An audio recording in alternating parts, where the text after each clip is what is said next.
એમ હસું છું એટલે માની ન લેશો કે સુખી છું હું, રડી નથી શકતો એટલો દુખી છું હું. તમે કેટલું સારું ખાઈ શકો છો એ સફળતા નથી, તમે કેટલા લોકોને સારું ખવડાવી શકો છો એ સફળતા છે. તો સફળતાની ડેફિનેશન થોડીક ચેન્જ કરવા જેવી છે. કેવળ કોઈકનો બંગલો જોઈને, ગાડી જોઈને, લક્ઝરી જોઈને એને સક્સેસફુલ ન માનવા.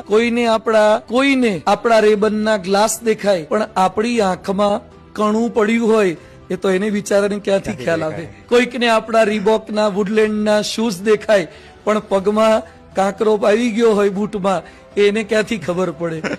કોઈકને ઓડી BMW ગાડી દેખાય પણ એના ઇન્સ્ટોલમેન્ટના હપ્તા આવતા હોય મહિના કે એને ક્યાંથી ખબર પડે. એમ હસું છું એટલે માની ન લેશો કે સુખી છું હું, રડી નથી શકતો એટલો દુખી છું હું. તો 12 આવા કરોડો ચહેરા છે જે કરોડો રૂપિયા હોવા છતાં પણ દુખી હોય છે.